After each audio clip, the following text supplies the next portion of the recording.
Sore, teman-teman semua. Perkenalkan nama saya Antonius Prasetya, biasa dipanggil Tio, Teknik Kimia Angkatan 2010. Saya izin share screen ya, untuk share materi.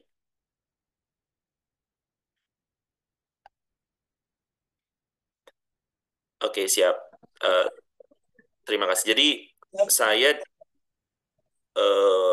kalau CV singkat, itu Angkatan 2010. Jadi di Teknik Kimia ITB sampai 2014.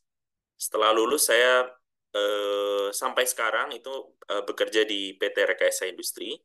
Sekarang pun juga statusnya masih karyawan PT Rekayasa Industri, di mana saya eh, jarak antara lulus S1 dengan mulai S2 itu sekitar 6 tahun. Jadi saya bekerja di awal di proyek Sabah Ammonia Urea Project sebagai project engineer, kemudian lanjut di RDMP Balikpapan sebagai senior project engineer. Em, nah, jadi motivasi S2 waktu itu sebenarnya karena kalau boleh jujur, di Himata kan juga ini ya, saya dibiasakan budaya integritas, jadi jujur-jujur aja. Jadi kalau boleh jujur sih peer pressure ya, jadi teman-teman sudah banyak yang S2, jadi ya meskipun saya enjoy dengan pekerjaan saya, tapi kayaknya sebuah keharusan lah untuk S2 itu. Setelah menjalani ternyata eh, berbeda, apa namanya, saya tidak menyesal gitu maksudnya. Em, Banyak yang saya dapatkan di luar ekspektasi saya. Jadi eh, membuka cakrawala, terus berada di London juga, saya terpapar dengan informasi-informasi terkini dan lain sebagainya. Kemudian saya kembali ke Indonesia, melanjutkan di proyek Jambaran Tiung Biru. Nah, eh, S3 juga, saya juga mirip-mirip Gen Z ya, kena peer pressure. Jadi S3 juga ketika saya S2, itu saya circle-nya itu bergaul dengan teman-teman S3 gitu. Dan saya melihat eh, pemikiran mereka lumayan canggih gitu. Dan saya merasa banyak tertinggal. Maka dari itu, saya ingin melanjutkan ke S3 dengan alasan itu. Em, jadi itu, saya ambil S3 dengan 4-year program. Rencana 2026 selesai dan berencana kembali ke Rekin untuk eh, melanjutkan di proyek-proyek lainnya. Kurang lebih seperti itu. Nah, lesson learn apa yang saya dapatkan? Jadi, teman-teman ini ya, kayak semua orang punya timeline masing-masing. Ada yang lulus S1 langsung lanjut S2, langsung lanjut S3.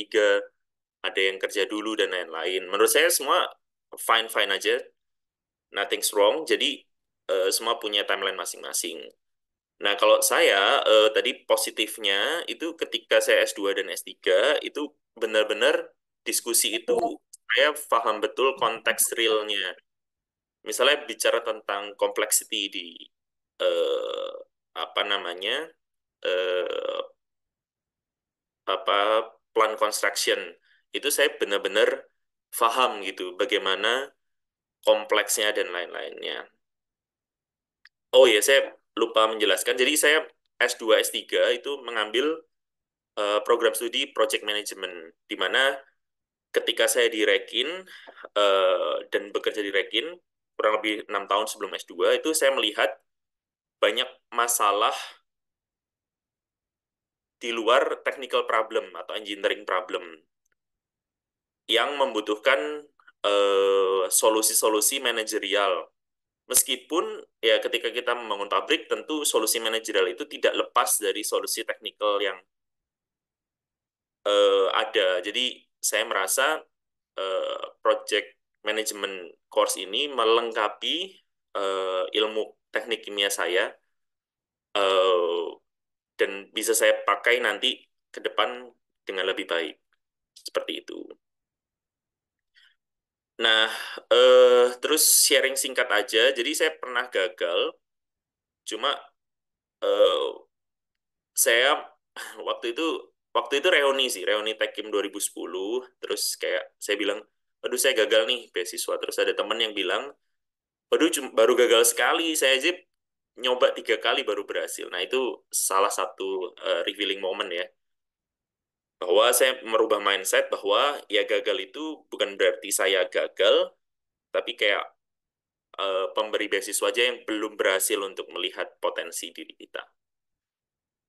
Terus sedikit kayak tips and trick itu, jadi saya cukup beruntung ya dengan Himatek punya eh, value integritas. Itu saya salah satu yang membuat saya lolos beasiswa S3 itu waktu membahas bagaimana saya menjaga integritas di proyek yang memang banyak tantangan KKN-nya. Seperti itu. Dan saya bisa connecting the dots ya. Jadi kayak pengalaman saya eh, di pekerjaan dan apa aspirasi saya ke depan dan lain-lain. Bahwa misalnya saya punya mimpi Indonesia berdikari dalam hal engineering, procurement dan construction, makanya saya berkarir di rekayasa industri dan lain-lain. Kemudian em, ini ya kita mesti find the balance ya. Jadi kebetulan waktu membangun pabrik, either di Malaysia ataupun di Balikpapan, itu saya sangat suka dengan pekerjaannya dan kebetulan apa namanya eh, saya merasa saya mampu. Nah, untuk memilih jenjang S2, S3, ya silahkan teman-teman menyesuaikan dengan apa yang teman-teman suka dan apa yang teman-teman jago gitu, supaya menjalaninya lebih enak. Nah, untuk sharing ya, kalau misalnya di UK, eh, itu learning style-nya independen. Jadi, waktu S2 itu, eh, kuliah itu lebih ke tanya jawab. Jadi, materi diberikan di awal, sangat banyak materi diberikan di awal. Kita melakukan reading, terus di kuliah ada nggak pertanyaan ataupun diskusi gitu terkait apa yang sudah kita baca. Dan juga untuk examnya itu submit essay yang ya memang kita perlu mengulik bacaan-bacaan tadi, mencoba berpikir kritis dan lain-lain. Nah, independent learning style ini juga sama di S3 malah lebih parah lagi. Jadi ya memang ketemu supervisor sebulan sekali dan itu juga untuk discuss gitu. eh, Memberikan direction dan ya untuk apa minggu-minggu berikutnya ya kita memang harus mengulik sendiri gitu dan nggak disuapin lah istilahnya seperti itu. Dan harus apa ya menanamkan critical thinking sendiri. Jadi itu di UK seperti itu dan saya sih cocok ya maksudnya saya tipikal yang independent learner, jadi saya mengulik sendiri apa yang saya suka dan base-nya ya curiosity. Jadi kita memilih apa yang kita suka sehingga ada bahan bakar curiosity untuk menjalani. Nah, terus kalau share pengalaman di luar bangku kuliah, jadi menurut saya, nah ini kan teman-teman apa namanya eh di waktu COVID, saya S2 waktu COVID. Em, Teman-teman mungkin waktu SMA dan awal-awal kuliah ya. Jadi menurut saya bonding dengan apa manusia secara online itu sangat penting ya. Jadi di kon di conference, kemudian juga seminar-seminar dan juga organisasi, menurut saya itu membantu saya untuk mentriangulasi apa namanya ilmu yang sudah saya dapat dari membaca dan di bangku kuliah, kemudian kita diskusikan di ruang-ruang conference, di ruang-ruang seminar, maupun di dalam organisasi. Sehingga ilmu itu tidak mati ya, didiskusikan, didebatkan, dan lain sebagainya. Sehingga ilmu itu hidup dan makin menyala seperti itu. Paling itu dari saya. Silakan kalau teman-teman ada pertanyaan. Kurang lebihnya terima kasih. Mohon maaf dan Oke, terima kasih. terima kasih, Mas. Ya, seperti saya tuliskan di kolom chat ya, prosedurnya untuk bertanya silakan diikuti agar berurutan ya. Silakan raise hand terlebih dahulu. Saat ditunjuk nanti nyalakan kamera ya. Kalau kameranya berfungsi dan menyampaikan pertanyaannya gitu ya. Tapi kalau ada kendala di mic-nya, boleh dituliskan pertanyaan di kolom chat gitu ya. Kalau saya bisa menangkap gitu ya dari penjelasan awal dari Mas Tio gitu ya. Jadi banyak yang bisa digali lebih lanjut. Silahkan bagi yang penasaran apa bedanya gitu, bekerja di industri ya di industri EPC yang tadi apa sempat mengerjakan proyek-proyek besar di Indonesia maupun sempat di Malaysia gitu kan. Lalu bagaimana relevansinya dengan kuliah S2 di UK juga pengalamannya saya kira masih cukup sangat sangat bisa ditanyakan gitu ya pada kesempatan ini atau ya tadi S3 gitu ya. Dan menariknya setelah lulus S3 tadi dijelaskan keinginannya kembali ke dunia industri gitu ya. Jadi saya kira silakan bagi yang punya pertanyaan-pertanyaan ya bisa eh, langsung disampaikan pada kesempatan pertama ini.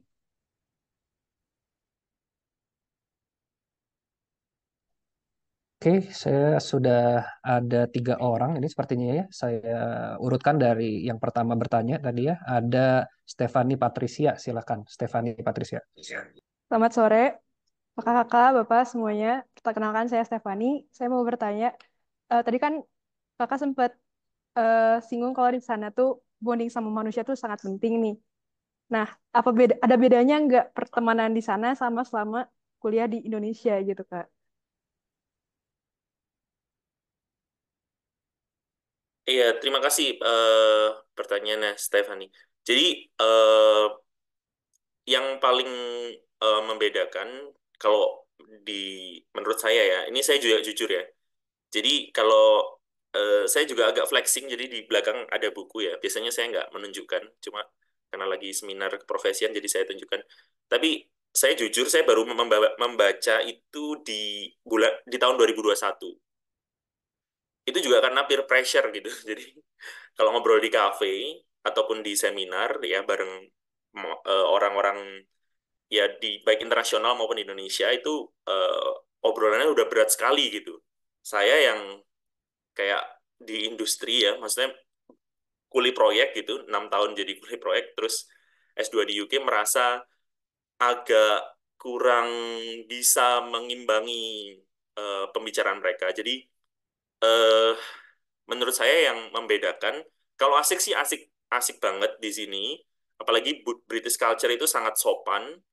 Jadi kalau misalnya mau mengkritik tuh memuji dulu setengahnya, baru setengah berikutnya kritik dengan dan sangat sopan. Jadi itu enak banget di sini menurut saya ya, yang suka positive affirmation.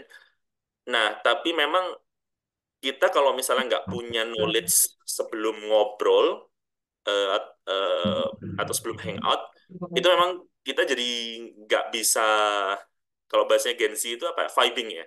Jadi kayak nggak bisa uh, ikutan gitu. Jadi kayak akhirnya saya kena peer pressure itu, kayak misalnya orang-orang, oh iya lagi uh, ada buku ini nih, gimana bahas buku terbaru gitu. Jadi sampai di titik tuh saya memang di London itu kayak kalau ada buku baru rilis, ada launching tuh saya yang pertama, dan kayak jadi eh yes, jadi saya di Instagram flexing gitu bahwa saya em, orang yang pertama dapat buku dan membaca buku, dan saya sharing gitu apa isi bukunya gitu. Memberikan peer pressure juga ke teman-teman menikmati apa yang saya nikmati. Jadi eh itu sih perbedaannya. Dan di London terutama ya, kita sangat diverse. Jadi orang dari Afrika, Amerika Selatan, Eropa, Asia itu jadi satu, sehingga memang perbedaannya kita mesti juga membuka diri ya, mengetahui kayak culture-culture eh, negara-negara lain dan lain sebagainya. Nah, itu juga takes time, tapi so far sih saya sih enjoy sih untuk kalau orang yang suka ya explore bahwa oh ternyata culture di orang dari negara ini seperti ini dan lain-lain. Tapi ya itu di London ini baik Indonesian Society-nya maupun International Society-nya tuh itu memberikan peer pressure yang baik. Itu paling Stefani. Semoga menjawab. Makasih, Kak. Oke, terima kasih. Oke, Sama. kedua ya, silakan Agnes. Baik, Tiok izin bertanya, kalau misalnya dari Kak Tiok sendiri kan ngambil S2 dan S3-nya tuh cuman untuk melengkapi ilmu tekim.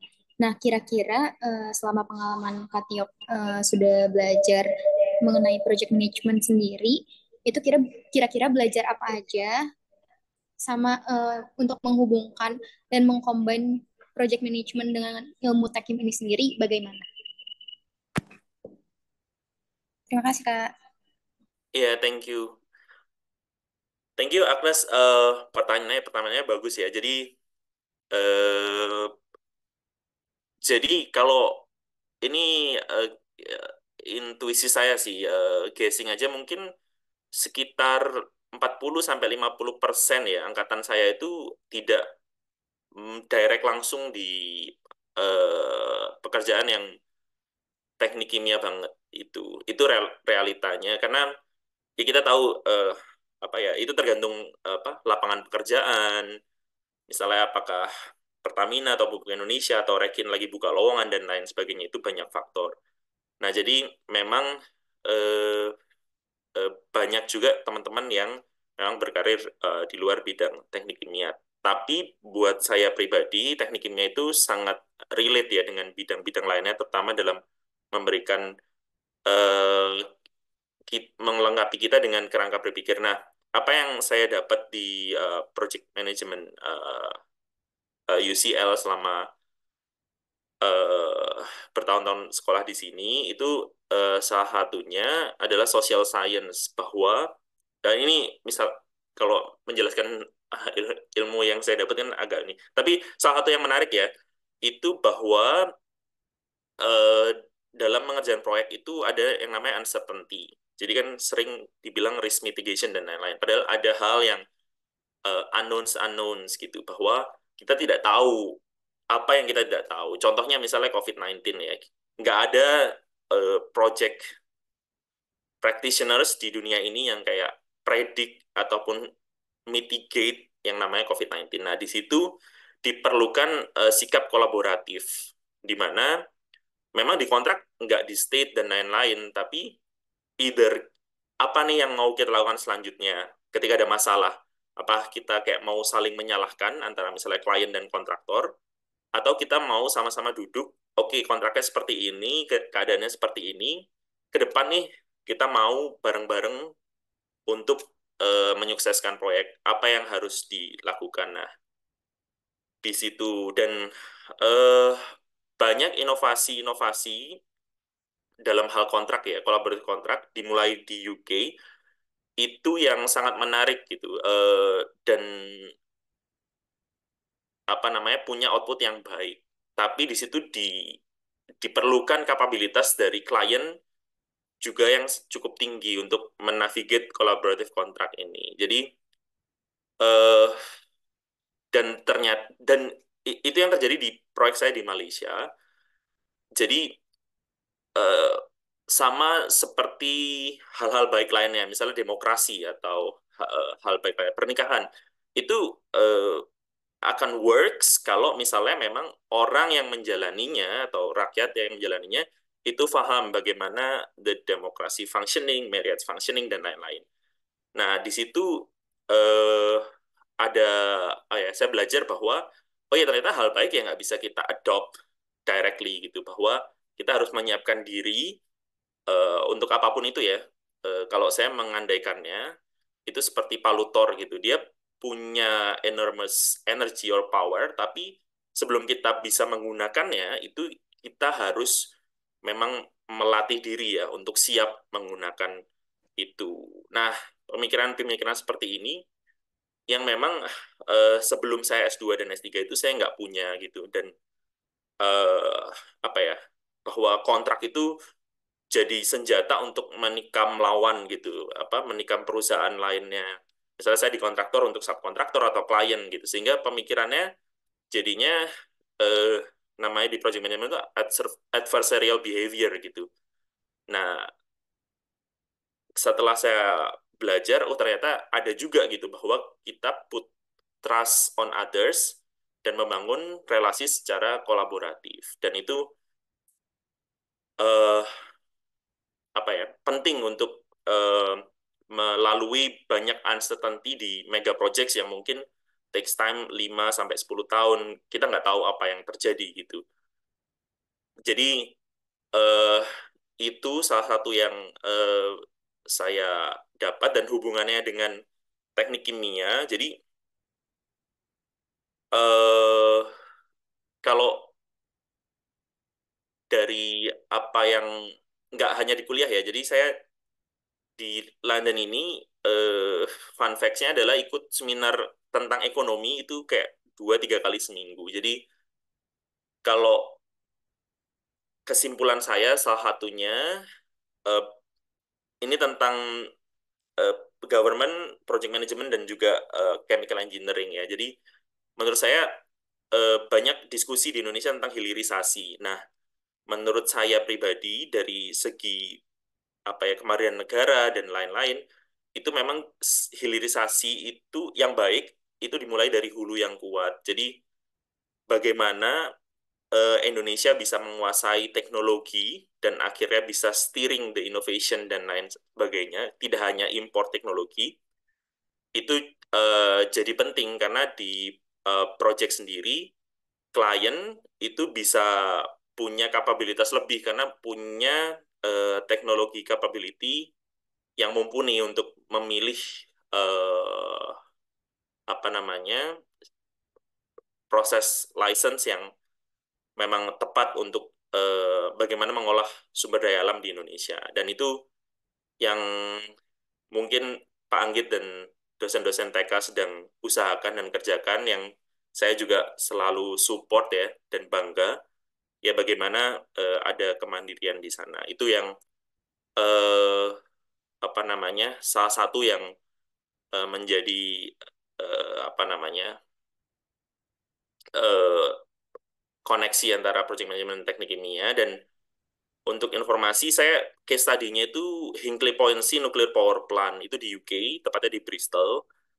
Itu eh, ya saya ingin one day misalnya Indonesia akan bikin nuclear power plant itu, ya pasti kita sebagai negara nggak mungkin independen 100% ya dari negara luar, tapi minimal tuh kita paham dan kita bisa untuk ya menavigate apapun proyek tuh kita punya kapabilitas lah. Jadi nggak terlalu dependen ke negara luar, mengingat juga geopolitik sekarang juga volatile. Jadi itu sih eh, jawabannya. Agnes, semoga menjawab ya. Ya, terima kasih. Terima kasih Kak untuk jawabannya. Ya, jadi mungkin Ya, karena thank you. memang topiknya tidak terlalu linear ya, ada irisannya dengan S1 Chemical Engineering, tapi eh, project manajemennya juga in general gitu ya. Jadi eh, ya tadi urusannya dengan project-project infrastruktur cukup erat juga gitu ya. Jadi kalau buat mahasiswa S1 TK mungkin baru baru lebih kebayang saat nanti semester 8 ambil kuliah manajemen proyek dan evaluasi keekonomian, baru ada sedikit bayangan kayaknya gitu ya.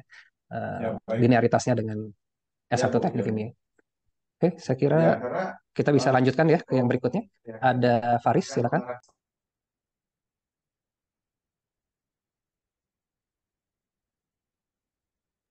Faris, bisa mulai. Ada pertanyaan? Oh ya, selamat siang Kak. Izin perkenalkan nama saya Faris. Tadi kan aku mau tanya, tadi sempat disinggung juga kalau kakaknya katanya pernah sempat ketolak beasiswa sekali ya Kak. Nah itu boleh di-spill nggak Kak?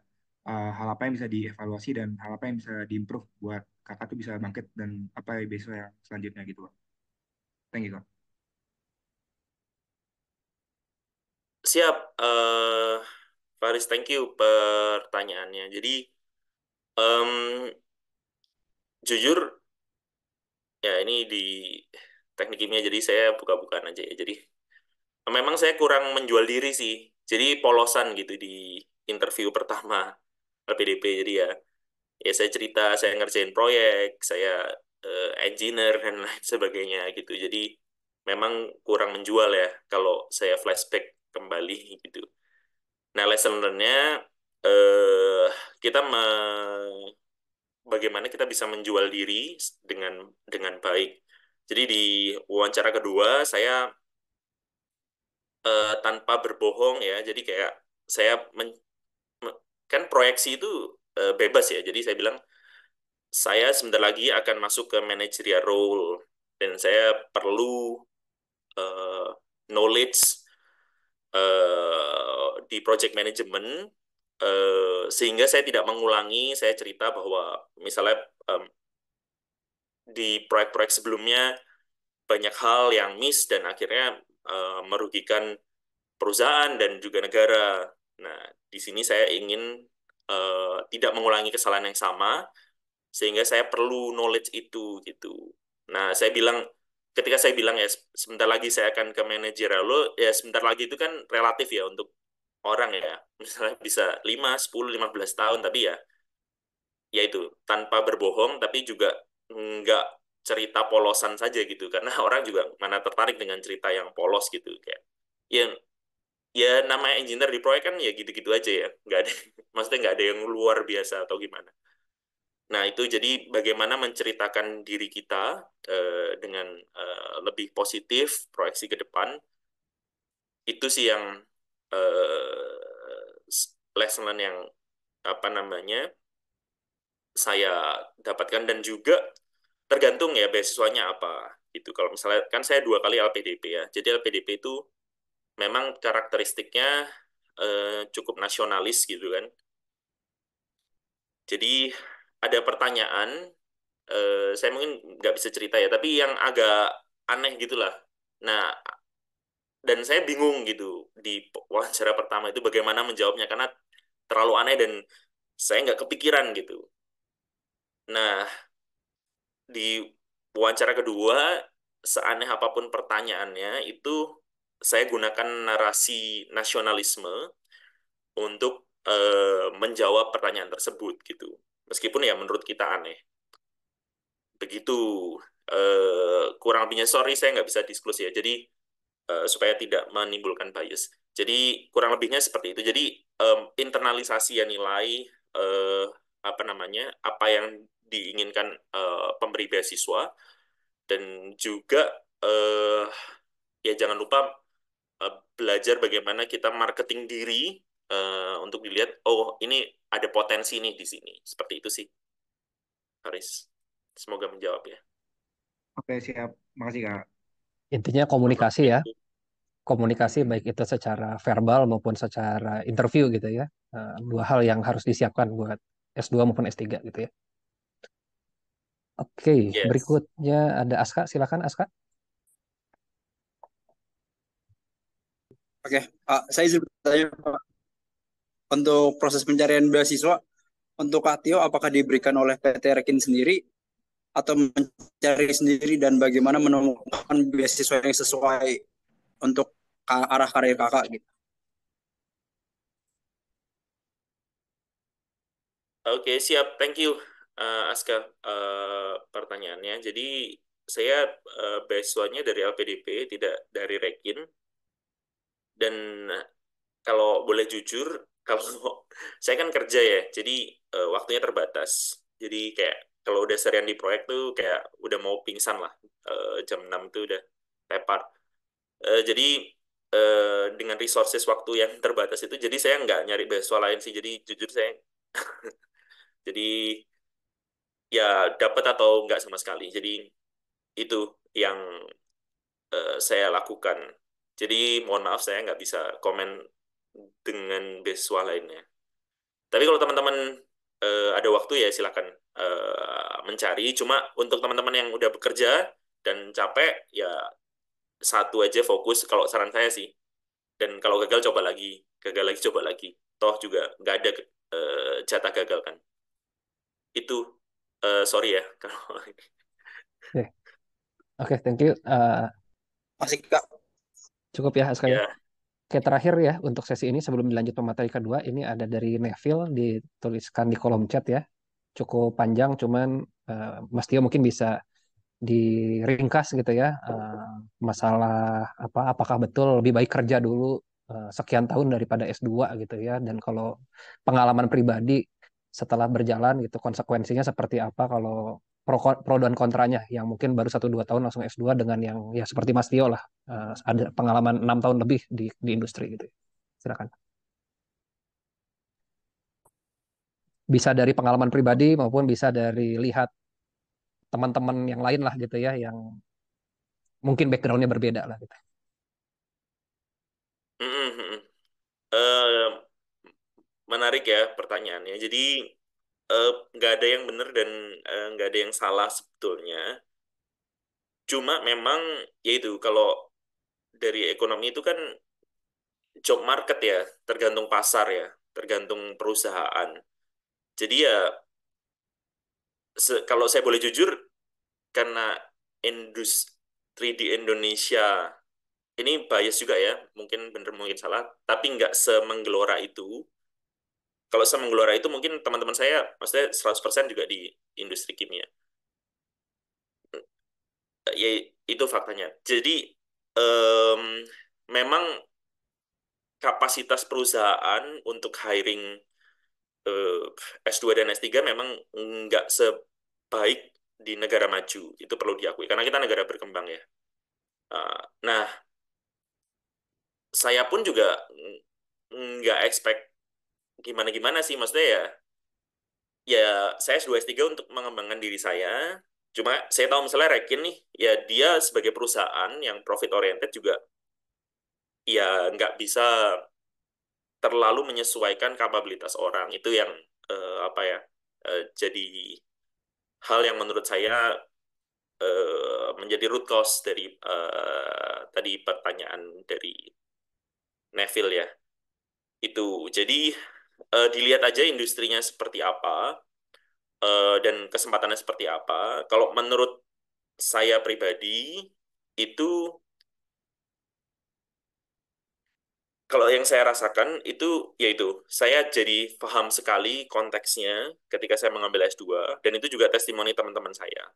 Tapi kalau langsung pun juga nggak masalah seperti itu. Nah, kalau di UK itu S2 itu 1 tahun, untuk S3 itu 3 sampai 4 tahun gitu. Karena saya eh, ambil yang 4 tahun karena memang apa ya, mungkin nggak yang buru-buru juga untuk kembali ke dunia kerja dan pengen benar-benar apa ya, dapat ilmu sebanyak-banyaknya. Dan apa ya, so far sih udah jalan setengah jalan ya, 2 tahun, dan kayak merasa wah tinggal 2 tahun lagi nih, kayak waktu yang saya punya untuk mengumpulkan semua ilmu yang ada di London maupun Inggris Raya ini. Jadi kayak ya masih semangat sih, jadi seperti itu. Dan eh, kelebihan dan kekurangan. Nah, ini jadi eh, kalau di tempat saya ya, jadi memang nggak usah silau sama ranking, kadang tuh malah, jadi ini juga saya jujur aja ya, terbuka aja nih sama teman-teman teknik kimia. Jadi saya tuh ini istri tuh request saya kuliah S3 di Sydney aja yang deket sama Indonesia. Jadi saya apply lah ke sana. Ternyata requirement itu jauh lebih sulit dibandingkan saya mau lanjut S3 di UCL. Kayak misalnya udah punya paper yang publish di jurnal nggak dan lain-lain. Sedangkan saya kan practitioners ya, jadi ya saya nggak punya hal-hal tersebut. Jadi ya memang apa ya namanya, jadi nggak bisa ke sana. Meskipun misalnya UCL sama Sydney rankingnya lebih baik UCL seperti itu. Nah, kalau kelebihan dan kekurangan sebenarnya plus minus ya. Kalau di mana-mana ilmu sama aja, cuma memang kalau misalnya di UK, kalau saya promote, London itu kayak melting point all of discussion and knowledge in the world, salah satunya ya. Karena kita cukup centralized ya, mungkin kayak Europe ataupun US kan agak luas, jadi ya kalau ada apa-apa ya di London gitu. Jadi semua di sini, dan di sini sama mungkin kurang lebih ya, tapi misalnya dibandingkan dengan di negara-negara berkembang, mungkin di sini apa ya, salah satunya memang ada sih kayak pengkerdilan misalnya junior senior, tapi relatively merit ya. eh Misalnya saya di conference tuh bisa saja debat sama profesor, dan itu nggak masalah gitu selama argumennya valid. Jadi itu yang eh, enak sih di sini. Jadi kita bisa lebih explore. Paling itu, Neville, yang bisa. Oke, terima kasih Neville dan Thank you. Mas Tio atas jawabannya. Oke, mungkin sementara kita cukupkan untuk sesi pertama ya. Terima kasih Mas Tio. Kalau masih ada waktu, mohon standby. Siapa tahu ada yang punya pertanyaan di akhir pemateri ketiga gitu ya. Siap. Siap, makasih banyak. Kita lanjut ke pemateri kedua. Silakan Brian ya menyampaikan presentasi awal sebelum nanti kita diskusi seperti tadi. Siap. Terima kasih Pak Anggit. Perkenalkan semuanya. Selamat sore. Nama saya Brian Hafid Abdulaziz. Dan saya izin share screen sebentar. Silakan. Oke. Eh, Sekali lagi, perkenalkan nama saya Brian Hafid Abdulaziz. Saya Teknik Kimia 18.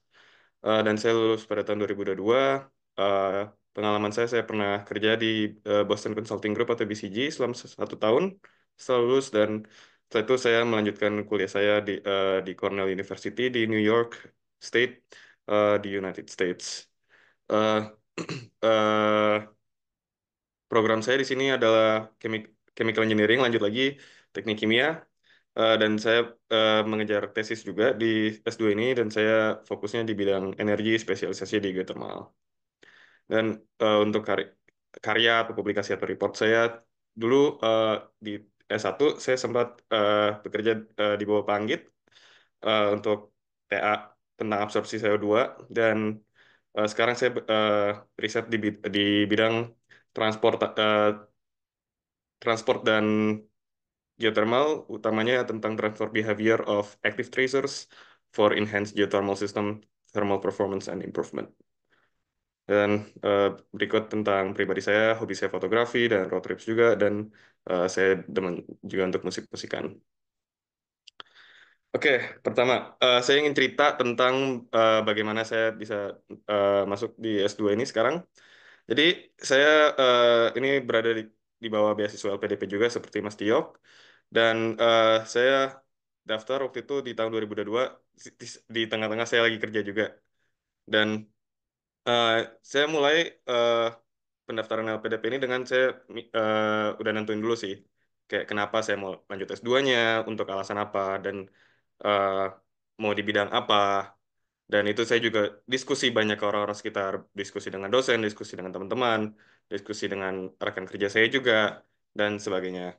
Dan di tahap ini juga saya merancang eh, tujuan saya ini untuk S2 ini buat apa. Dan rencana saya nanti akan balik lagi ke industri, mau di industri bidang apa, mau di fokus eh, sampai mana, dan bagaimana S2 itu bisa membantu saya untuk mencapai target saya itu. Dan ketika itu sudah established, saya memulai proses saya untuk ikut LPDP. Itu pertama, ini saya sekalian jelasin juga ya proses LPDP itu kayak gimana aja. Jadi pertama itu nanti bakal ada seleksi administratif, di mana nanti eh, saya bikin esai, kemudian saya juga minta surat rekomendasi ke dosen, dan juga memilih universitas tujuan yang ingin dituju. Nah, terus juga nanti bakal ada juga syarat-syarat dari LPDP yang akan diminta untuk dipenuhi, misalnya untuk tes TOEFL dan dokumen lainnya. Setelah itu bakal ada tes skolastik, dan kalau misalnya pendaftaran di universitas terkait yang dituju itu udah dapat surat keputusannya, tes skolastik ini bisa di skip. Tapi selain itu, kalau misalnya belum ada, nanti kita akan ada tes tertulisnya seperti itu. Dan terakhir akan ada tahap wawancara seperti yang tadi Mas Tio cerita. Nanti ada wawancaranya, dan tips saya utamanya kalau di sini selain yang dibilang sama Mas Tiok juga ya, untuk bisa membungkus diri kita dengan baik, itu juga tetap adakan eh, apa ya, kejujuran hati kalian di dalam bungkusan yang cantik itu juga gitu. Karena orang LPDP pun masih bisa melihat juga kayak seberapa gigih, seberapa benar sih keinginan kalian untuk lanjut S2, untuk lanjut S3, untuk mendapatkan beasiswa ini gitu kan. Dan kalau bisa eh, kejujuran dan keniatan itu udah bisa ditunjukkan juga dari mulai waktu bikin esai di awal seperti itu. Dan ini alhamdulillah saya kemarin waktu pendaftaran LPDP itu dapat di tahap sekali sekali tahap. Jadi pengumuman di bulan November. Dan ini saya juga sekalian eh, daftar-daftar universitas yang saya tuju. Dan untuk pendaftaran di universitasnya sendiri, saya mendaftar kemarin tuh ada 6 universitas. Saya ada daftar ke Cornell, ada iseng-iseng nyoba kan siapa tahu dapat siapa tahu enggak ke Oxford nyoba terus ke UCLA terus ke Georgia Tech eh, sama Northwestern, oh 5 sorry 5 universitas. Dan untuk tiap universitas itu akan diminta untuk menulis surat personal motivation yang bisa akan disesuaikan untuk tiap universitas, untuk tiap bidang yang ingin dituju seperti itu. Dan akan ada beberapa universitas yang membutuhkan tes GRE atau tes GMAT kalau misalnya ingin mengejar MBA. Dan untuk itu harus disiapkan juga nih apa namanya sertifikasi tes hasil tesnya seperti apa sebelum mendaftar ke universitas itu, dan harus dipersiapkan juga sebelum itu. Kemudian saya waktu mendaftar universitas ini juga saya mengontak dosen-dosen yang ada di sana. Utamanya adalah dosen-dosen yang akan saya berencana untuk bekerja sama dengan, terutama di bidang riset-riset yang saya inginkan. Sebenarnya tahap ini tidak wajib ya, tapi ini akan sangat membantu ketika kalian sudah masuk ataupun masih dalam proses pendaftaran, ketika kalian mungkin akan bisa mendapat surat rekomendasi dari dosen tersebut untuk dimudahkan proses pendaftarannya seperti itu. Dan di sini saya mengontak profesor-profesor di universitas tersebut, eh, langsung aja cold email untuk kayak selamat sore atau selamat pagi, nama saya Brian. Berikut kualifikasi saya ingin saya tertarik dengan bidang riset yang Anda lakukan, dan saya ingin research interest saya ada di bidang-bidang ini. Apakah saya boleh berdiskusi dengan Bapak atau Ibu? Eh, dan terima kasih atas waktunya seperti itu. Dan intinya kalau di titik ini jangan takut, jangan malu, karena ya the worst that can happen adalah kayak ya udah nggak dijawab atau di reject aja. But you can always ask another person to do the same thing too. Dan banyak profesor yang bisa di email seperti itu. Dan mereka tuh cukup apresiasi untuk that kind of effort. Dan kalau misalnya mereka mau berdiskusi, nanti kalian bisa berdiskusi dengan kayak, oh saya mau di bidang riset ini, dan kalian juga bisa melihat dosennya itu akan seperti apa, berdiskusi dengan kalian, bekerja sama dengan kalian itu bakal seperti apa. Dan salah satu hal yang mendorong saya untuk memilih Cornell pada akhirnya juga adalah dosen yang saya hubungi juga di sana, yang cukup welcoming, sangat welcoming malah. Dan bidang risetnya juga cukup sesuai, dan dia ternyata juga pernah mempunyai mahasiswa Indonesia, dan jadi dia cukup familiar juga dengan situasi kita. Dan pada akhirnya pengumuman ini akan biasanya pada bulan-bulan Februari sampai April. Dan nanti akan diberikan keputusan antara diterima atau ditolak oleh universitas tersebut. Dan jika kalian diterima, nanti akan ada dikasih periode untuk kalian memilih apakah kalian mau ngambil universitas tersebut atau kalian mau menolaknya aja. Dan setelah itu, setelah ada surat LOE ini, lanjutkan dengan proses administratif untuk menghubungkan dari pihak LPDP dan pihak universitasnya. Dan terakhir, hingga sekarang saya studi, dan di sini saya ya studi lah dengan kelas-kelas, dengan seminar, dan juga dengan riset di lab juga. Oke, tadi Mas Tio kan menjelaskan tentang perspektif S3-nya kan. Dan di sini saya pengen jelasin juga eh, beberapa jenis S2 atau magister. Karena saya juga jujur baru agak tahu pas saya lagi proses daftar juga. Oh ternyata master atau S2 itu cuman bukan satu atau dua doang, ternyata banyak juga jenisnya gitu kan. Kalau saya sendiri adalah saya Master of Science atau MS atau di Indonesia adalah Magister Science. Nah, Magister Science ini jangka waktunya kalau misalnya di US itu 2 tahun. Tapi kalau di UK saya sempat cek juga kalau saya itu setahun juga ya. Nanti mungkin Mas Tiok boleh eh, konfirmasi juga. Dan biasanya nanti tugas akhirnya akan berupa antara tesis atau final project. Dan untuk jalur karirnya dia itu bisa akademia atau industri. Akademia ini misalnya untuk menjadi dosen atau untuk jadi researcher atau di R&D seperti itu. Master of Science ini bagus untuk orang-orang yang misalnya kayak eh, masih ingin melanjutkan rencana nanti mau ada kemudian S3 atau mau menambah publikasi atau seperti itu, tapi masih ingin juga untuk ada koneksi ke industri, masih ingin balik ke industri. Jadi masih jalur tengah-tengah lah, saya melihatnya seperti itu. Dan kedua, itu ada Master of Engineering atau Magister Teknik.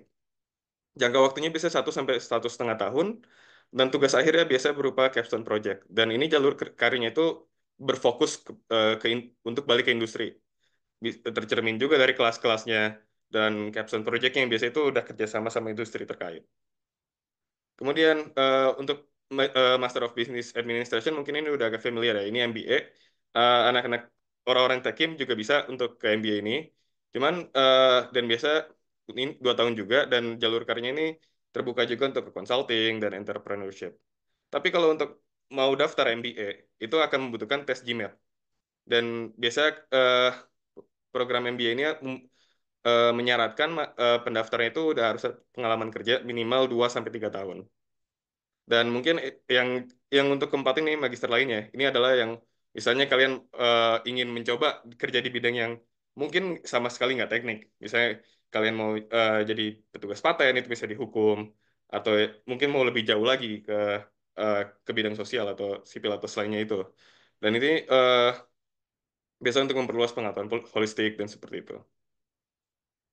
Oke. Dan gimana aja sih kehidupan akademiknya kalau misalnya anak-anak S2 atau master ini? Ini dari pengalaman saya, campuran dari pengalaman saya dan saya mendengar dari teman-teman saya dan kakak tingkat saya di kuliah ya. Jadi semester pertama ini biasanya akan banyak kelas. Kelas-kelas mandatori atau kelas-kelas wajib dan kelas-kelas inti lah intinya. Dan juga tapi porsi kelas ini nanti akan mengecil mengecil mengecil sampai nanti di semester keempat kita itu akan berfokus kepada riset atau tesis atau capstone project mirip seperti dia satu. Dan di tengah-tengah nanti tuh akan ada kelas-kelas yang eh, elektif sebenarnya, kelas-kelas tambahan yang kalian bisa ambil tapi saya rekomendasikan juga karena bisa menambah sertifikasi. Misalnya sekarang saya lagi mengambil kelas sertifikasi Six Sigma di semester ketiga ini. Dan akan beneficial juga jika kalian mengambil conference-conference either sebagai attendant aja atau sebagai pengisi acara, misalnya sebagai yang berkontribusi dalam bentuk paper atau bentuk poster, karena akan mendapat pengalaman, koneksi, dan juga bisa ditambah di CV kalian dan sebagainya. Dan bisa untuk kelas di semester-semester ini juga akan sangat beneficial untuk ikut-ikut seminar seperti yang Mas Tio bilang, karena itu juga akan menambah wawasan kalian dan again menambah koneksi juga. Oke, ya, dan ini saya mau kasih lihat aja ini akademik life saya dan social life saya di kampus. Ini dosen pembimbing saya namanya Jefferson Tester dan dia berfokusnya di bidang energi utamanya di geothermal dan biomasa.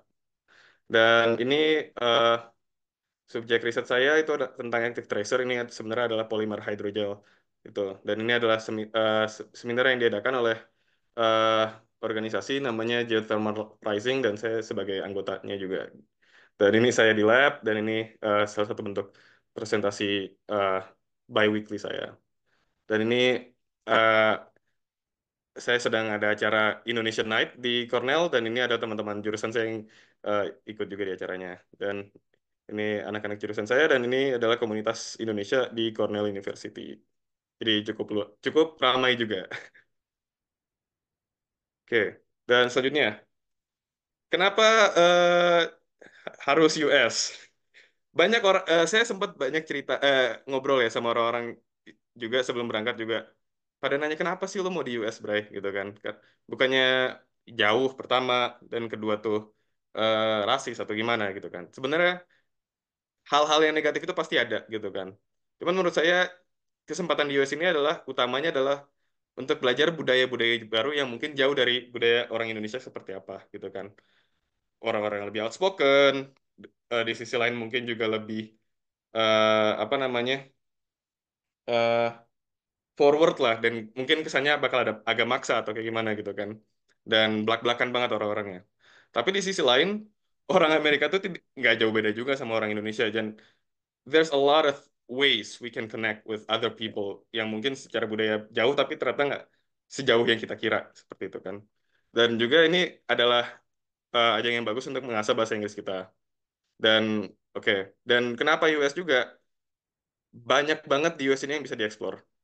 Mau dari California dengan pantai-pantainya atau di Montana dengan gunung-gunungnya atau di New York di East Coast yang sangat luas juga gitu kan. Dan kalian bisa milih universitas di mana aja yang kalian mau dengan suasananya yang beda-beda.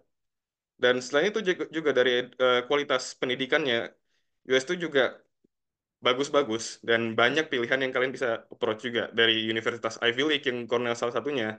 Dan Ivy League ini salah satu universitas top di Amerika juga ya. Mulai dari Harvard, Yale, dan Princeton juga termasuk di situ.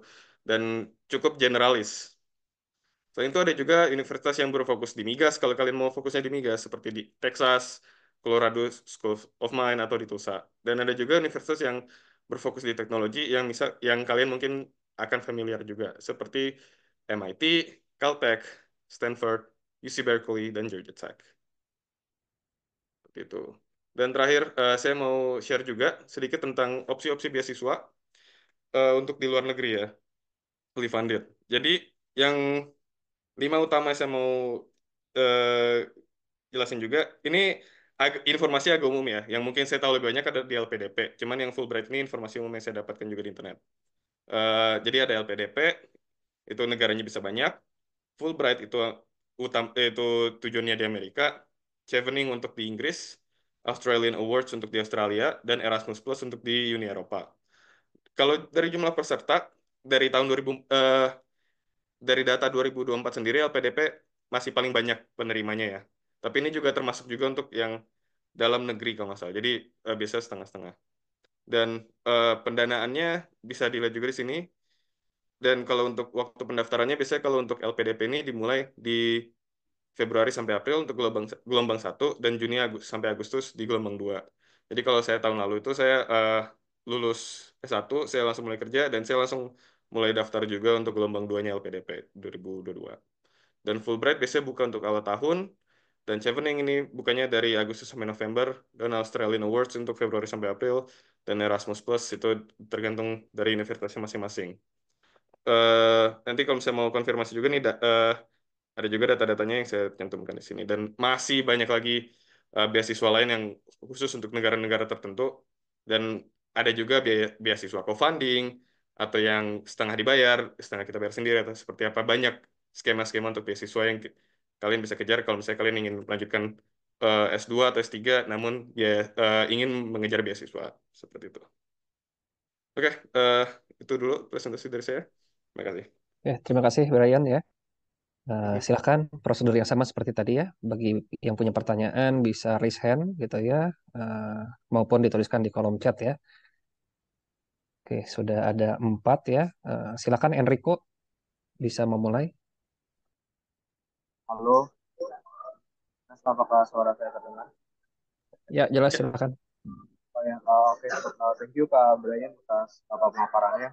Aku ingin bertanya, sebenarnya kan kemarin Pak Anggi tuh udah sempat bahas kalau misalnya kayak kegiatan S2 atau beasiswa S2 di dan S3 di Pang itu di Aussie itu mirip-mirip gitu gitu kayak kebanyakan tuh ya udah jarang masuk kelasnya, terus lebih banyak di labnya, terus lebih banyak datang ke labnya, terus duduk di komputer seharian gitu dari pagi sampai sore di 9 to 5 gitu kan.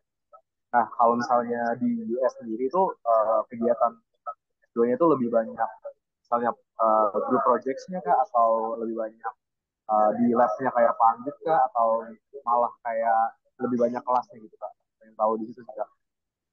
Oke. Thank you, Nirko. Jadi kalau dari komposisi masa kesibukannya itu bakal seperti apa ya? Ini kita kembali lagi ke, sorry, uh, pembagian jenis S2-nya tadi. Kalau misalnya kita ngomongin Master of Science yang saya, mungkin emang akan banyak di lab. Tapi itu biasa di tahun kedua akan sering di labnya. Di tahun pertama kita itu biasa akan fokus di kelas-kelas dan itu dosen-dosen juga akan mengerti dengan tahapan seperti itu. Dan bisa kalau akan banyak grup project atau kelas-kelas duduk dan ngerjain tugas atau gimana, itu sebenarnya tergantung dari kelas yang kamu ambil sendiri. Jadi kamu bisa aja eh, mau fokus ngambil kelas-kelas yang lebih banyak diskusi dan proyek-proyekan, atau kamu mau ngambil kelas yang emang isinya materi, misalnya kayak mau proses perpindahan lagi kamu ngambil lebih dalam atau kelas termodinamika itu lebih dalam atau kalian mau ngambil kelas-kelas yang biasanya ada proyek akhir dari kelasnya sendiri atau kelas yang mengisinya itu lebih banyak FGD-nya atau seperti itu. Apakah menjawab, Fauzan? Mungkin bisa cerita ini aja Enrico, apa? sorry. Daily life-nya kurang lebih start jam berapa, rata-rata beres jam berapa mungkin gitu ya. Kalau tadi ada pertanyaan kayak gitu juga. Oh ya, kalau untuk daily life sebenarnya kalau untuk daily life kerja mulai jam berapa sampai selesai jam berapa, again itu tergantung kalian sendiri maunya kayak gimana.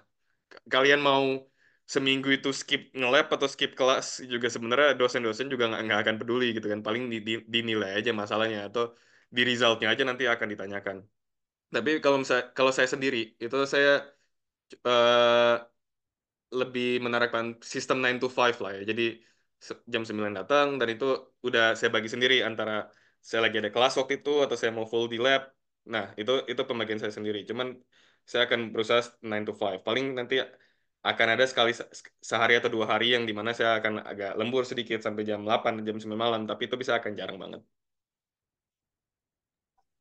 Oke, Kak, thank you. Berarti sebenarnya tergantung dari gimana kita manage waktu sama manage apa yang kita kerjakan dalam sehari gitu ya kalau di Iya, benar. email.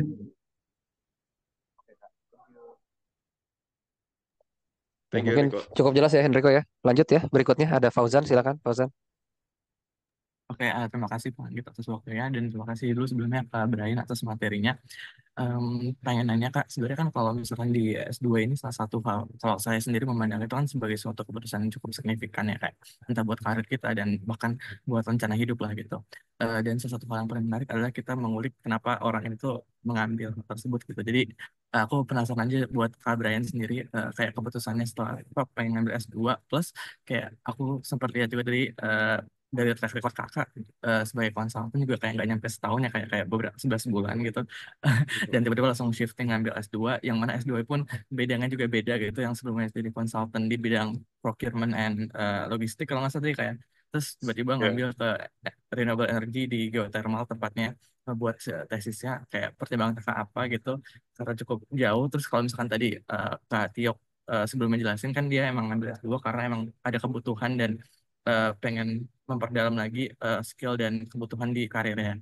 Kalau di kakak ini kan kayak seperti aku bilang tadi kayak dari konsultan gak habis setahun terus ngambil S2 yang mana bidangnya juga beda. Kira-kira rencananya apa? Terus buat proyeksi ke depannya kakak setelah S2 ini pengen apa gitu kak? Apakah emang kakak melihat si geothermal ini sebagai potensi besar energi di Indonesia makanya ngambil itu terus ke depannya bakal deep dive di bidang itu di Indonesia atau gimana gitu kak?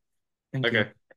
thank you Fauzan. Jadi tadi pertanyaan itu alasan kenapa ngambil S2-nya, eh, alasan kenapa ngambil S2 dan kenapa eh, pindah-pindah gitu ya dari consulting cepat S2 dan proyeksi ke depannya mau kayak gimana gitu kan ya. Oke. Ya Pak. Untuk yang pertama, kenapa ngambil S2-nya? Ada dua bagian. Jadi yang pertama itu dari personal saya.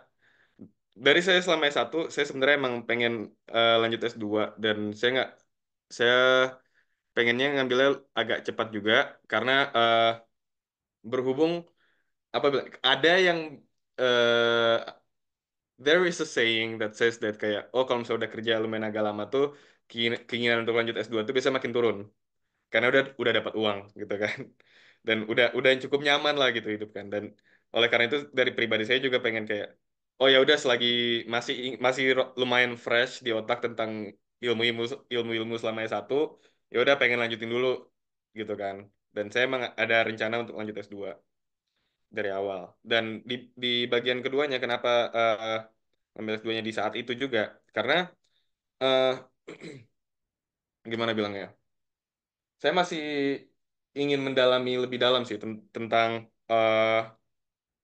bagian akademik dari riset-riset yang saya jalanin juga di S1, eh, dari eksperimennya, dari eh, apa namanya, eh, pengetesan hipotesisnya dan sebagainya, dari beragam sisi dari in research lah. Saya masih ingin mendalami lagi. Tapi di sisi lain, saya juga tahu saya eh, belum siap untuk apa namanya, menghabiskan waktu saya sepenuhnya di riset dan di akademia. Makanya saya juga nggak ngambil S3 gitu kan. Makanya saya ngambilnya di jalur tengah tadi yang saya bilang adalah di Master of Science ini, yang di mana saya bisa mendalami lebih dalam dan mengejar untuk publikasi juga, at least make one into like a journal article, dan juga bisa ikut conference dengan S2 di Master of Science ini. Tapi saya masih ada kesempatan untuk dapetin pengalaman lebih lanjut di industri seperti itu. Dan kenapa saya kok kayaknya beda-beda jauh banget dari yang satu, habis itu masuknya ke consulting di bidang procurement and logistik, dan habis itu uh, lanjut lagi ke S2-nya di renewable energy seperti itu. Dan mungkin ini saya uh, balik ke slide pertamanya ya. Oke. Eh, yang mungkin kita shift perspektif sedikit di mana adalah kebetulan di BCG ini agak konsitit juga sih kalau misalnya saya bilangnya kebetulan. Cuman eh, waktu saya daftar kerja ini, BCG yang ngasih offer letternya kebetulan paling cepat gitu kan. Terus di saat itu saya kayak, oh oke deh, nggak apa-apa BCG, oke gas gitu. Eh, tapi saya sebenarnya planning utamanya adalah balik ke industri, adalah pergi ke industri energi, mau itu dari migas atau mau dari renewable energy, di geothermal atau di biomas atau gimana. Cuman fokus saya utamanya adalah di energi gitu kan. Dan saya keterima di Boston Consulting Group ini, dan kebetulan klien saya itu juga apa namanya, sempat ada kaitannya sama sama TA saya dulu gitu. Jadi mungkin di situ ada connectingnya juga meskipun nggak banyak, cuman dan eh, ada juga pertanyaan waktu di LPD, waktu wawancara LPDP yang sempat bikin saya agak, bukan berkutik sih, tapi eh apa namanya, yang saya tanamkan juga, yang dimana jawabannya adalah kayak, oh kita nih meskipun kita fokus di bidang teknik kimia gitu ya, meskipun kita fokus di bidang teknik kimia dan kita harus handal di bidang kita sendiri, kita tetap juga harus bisa melihat secara holistik gitu kan. Terutama in a business, in a company, in a project, kita harus bisa ngelihat dari sisi pandang bidang lain. Kita nggak boleh silo di bidang kita sendiri. Dan selama saya kerja di bidang procurement dan logistik untuk klien saya di BCG ini, for the first time saya juga baru mendapatkan pandangan itu kayak, oh ternyata there's a whole other things going on rather than the operational things in the factory, right? Banyak hal yang menyupport untuk proses manufacturing itu, proses itu bisa berjalan. Salah satunya ada procurement dan logistik ini juga sama pentingnya. Dan jadi seperti itu. Dan tadi pertanyaan yang terakhirnya adalah prospek ke depannya itu bakal kayak gimana? Saya rencananya seperti yang saya bilang tadi, saya akan balik dulu ke industri untuk either nyari intern dulu di US selama 2 tahun.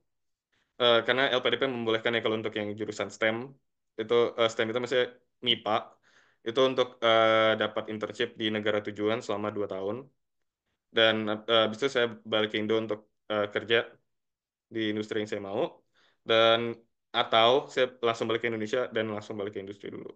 Tapi kalau untuk jauhnya nanti, saya ada planning untuk S3 gitu kan, untuk mulai masuk ke bidang akademis, tapi itu masih jauh ke depannya.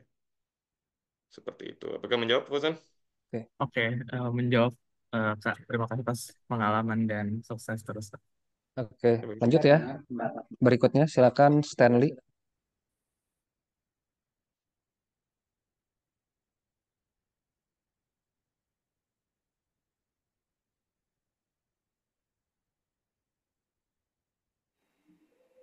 Halo, suara saya kedengaran nggak, Pak?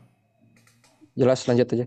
Oke, first of all, thank you so much buat Kak Brian for the presentation and the beautiful slide yang bikin mungkin kayak alumni BCG ya sangat terlihat consulting. Oke, mungkin pertanyaanku pertama tadi kakak jelasin proses of the apa? Aku cukup kaget ketika melihat 2 tahun kakak bekerja terus langsung dapat karena seiring yang aku dengar dan mungkin pengalaman kayak Mas Tio beberapa achieve failure cukup panjang mungkin 1 sampai 3 kali atau beberapa tahun sehingga uh, baru aku keterima gitu. Mungkin kalau dari tips kakak tadi kan udah dijelasin proses of strategi gimana bisa apa untuk getting LPDP mungkin ya. Mungkin kalau bisa diprioritize terus mungkin apabila kita udah punya planning nih sekarang mungkin dalam beberapa tahun ke depan untuk ngambil LPDP mungkin ada nggak strategi atau tips yang mungkin bisa kita kayak cicil belajar atau mungkin kayak dari segi networking atau dari segi lainnya mungkin bisa kita eh, manfaatkan waktunya mungkin kayak dari kakak untuk 2 tahun aja udah cukup bisa dapat LPDP gitu kak. Terima kasih kak, thank you. Oke, thank you. Ini berarti pertanyaan tentang gimana untuk strategize untuk dapat LPDP ketika Ah, uh, untuk planning jauh-jauh hari gitu ya. iya sama kalau bisa di prioritas gitu kak mungkin dari pertama apa yang perlu dipelajari dan yang lainnya. Oke. Eh, Kalau menurut saya utamanya sih ya, tapi again ini bisa juga kamu tanyain ke banyak mungkin award di LPDP lain karena pasti mereka juga punya banyak perspektif masing-masing. Utamanya adalah pakemin fondasi kamu dulu, gitu kan. Tentukan apa yang ingin dikejar selama 5 tahun ke depan karena eh nanti selama wawancara, selama tes, selama bikin esai itu yang akan digoyahkan terlebih dahulu gitu kan. Itu yang akan dicolek-colek dulu gitu. Misalnya kayak kamu yakin gak sih kamu kenapa maunya ini? Kamu apa namanya akan ditanya dari berbagai segi eh, sisi pandang gitu seperti itu. Dan jadi kalau bisa kamu pakemin dulu kenapa kamu harus S2? Kenapa kamu harus ngejar LPDP? Kenapa kamu harus lanjutin studi kamu? Itu dulu yang harus ditekenin gitu kan. Dan apa namanya? Itu yang prioritas pertama. Dan kedua, prioritas keduanya adalah eh, diskusikan dengan rencana kamu itu dengan sebanyak pihak yang kamu bisa untuk bisa dapat eh, berbagai perspektif yang mungkin kamu sendiri nggak kepikiran gitu kan. Dan itu bisa kamu lakukan antara dengan dosen-dosen kamu, dengan teman-teman kamu, atau mungkin ada grup-grup yang emang ngejar LPDP juga dan bisa kayak support grup gitu itu juga bisa. Eh, saya tahu juga ada beberapa yang award di kemarin atau yang mengejar LPDP juga melakukan yang cara-cara kayak gitu juga. Dan itu yang nomor dua. Dan nomor tiga, eh cicil esai sih mungkin ya. Menci- mencicil esai untuk kontribusi negara ini. Karena ini juga bisa ngebantu kamu untuk kayak mikir lebih lanjut lagi. Ini kamu maunya kemana? Kamu maunya fokus di bidang apa dan kenapa? Dan kenapa universitas yang kamu tuju itu relevan dengan cita-cita kamu gitu gitu kan itu kalau misalnya mulai dicicil juga itu bisa ngebantu banget untuk kamu ngedorong kamu untuk mikir itu sih utamanya. Kalau misalnya untuk tes eh ya itu mungkin saya kasihnya nomor 4 kali ya itu untuk ngejar juga eh, tes-tes TOEFL dan mungkin tes-tes yang akan dibutuhkan oleh universitas terkait gitu kan. Belajar belajar belajar untuk belajar bahasa Inggris atau gimana. Kalau untuk tuh ini saya mungkin agak bias dikit, bukan bias, I don't know. Tapi kalau untuk TOEFL, saya udah pernah TOEFL juga sebelumnya, jadi alhamdulillah saya tinggal refresh aja kalau untuk tes TOEFL gitu kan. Tapi mungkin untuk teman-teman yang emang harus perlu belajar TOEFL lebih lanjut, bisa juga untuk les-les bahasa Inggris dan ada juga kursus-kursus yang emang khusus untuk belajar TOEFL juga seperti itu. Saya potong dulu ya. Mungkin karena waktu kita masih ada satu pemateri, ini yang raise hand ada Devina sama Nasifa. Sementara boleh di chat dulu ya, biar disimpan di sesi terakhir setelah pemateri ketiga gitu ya. Silakan Nasifa untuk memberikan pemaparan awal. Oke, selamat sore teman-teman dan selamat sore Pak Abid. Ini udah kelihatan ya PPT-nya. Sudah jelas. Oke, baik. Seperti yang Pak Anggit bilang tadi, aku lagi PhD di NTU dan ini memasuki tahun ketiga sih sebenarnya baru selesai tahun kedua. Jadi udah memasuki tahun ketiga. Mungkin aku perkenalan diri dulu secara singkat. Panggilanku Zeva, terus aku TK 18 dan aku langsung ambil PhD. Jadi aku lulus di tahun 2022, Wisjul, ini fotonya. Terus aku langsung ambil PhD di NTU dan aku ambilnya Environmental Engineering. Selain itu mungkin untuk sedikit experience, aku selama kuliah pernah intern di 3 tempat di PT Life Cycle Indonesia. Waktu itu ngerjain Life Cycle Assessment. Terus di PT Badak LNG ini sebagai bentuk KP. Terus aku juga pernah intern di ISR. Lalu selama aku PhD aku juga pernah kayak apa ya kerja kontrak gitu sih di Campaign Steering Group. Ini NGO asal US. Terus ini sedikit pengalaman organisasi aku selama kuliah. Mungkin aku lebih banyak aktifnya di IT sih. Dulu aku project manager ISC. Terus aku juga join di Young Leaders for Indonesia, punyanya McKinsey, dan lain-lain lah gitu. Nah, biasanya waktu aku kenalan pertama sama orang, hal pertama yang mereka tanyain itu kayak, "Hah, kamu umur 24 lagi PhD gitu."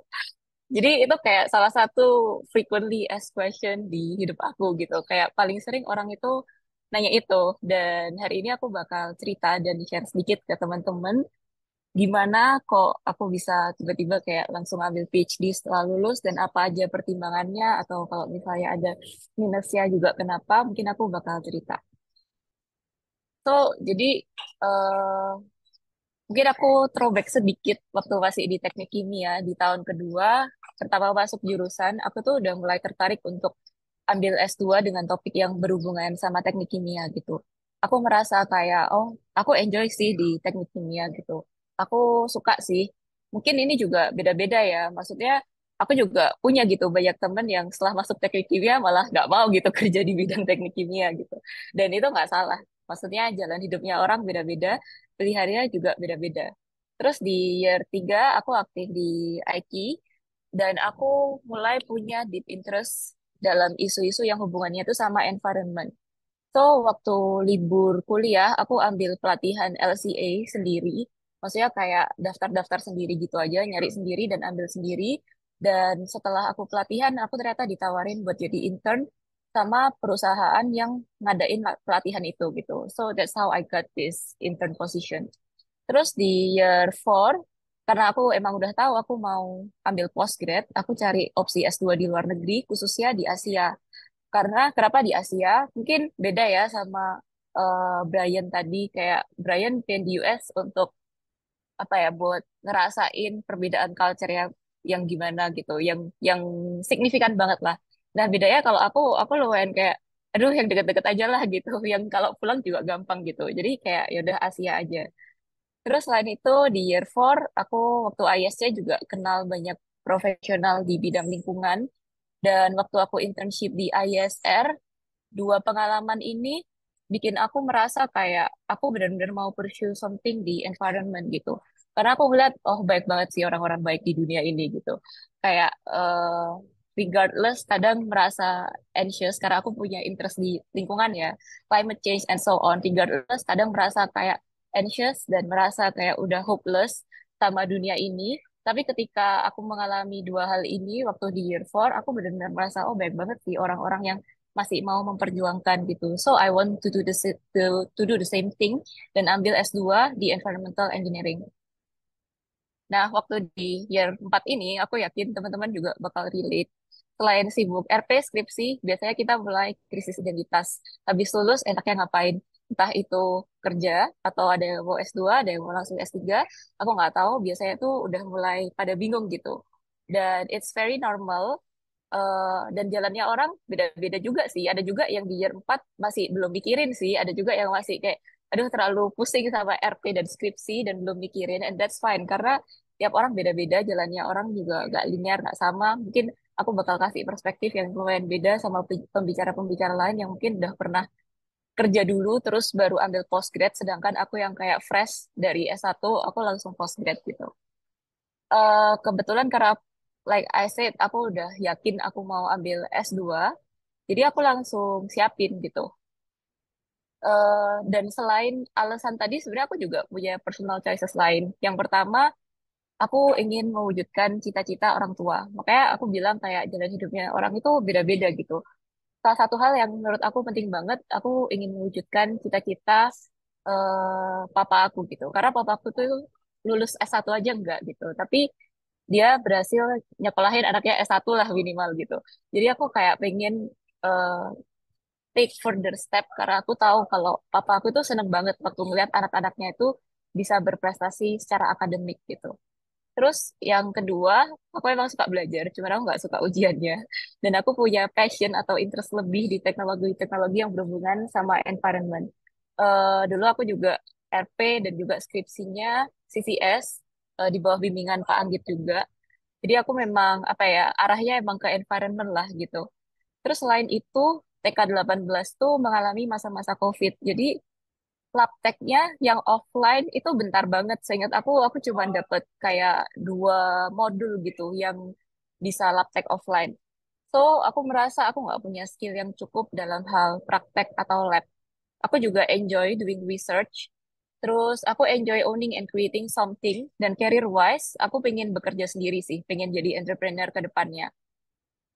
So, karena hal-hal itu, ini yang membuat aku akhirnya kayak lumayan mateng buat ngambil S2. Nah, pertanyaannya adalah, loh, dari tadi aku bilangnya mungkin kayak, oh, aku mau ambil S2, mau ambil S2. Tapi kok sekarang S3? Nah, ceritanya, inilah mulai ceritanya.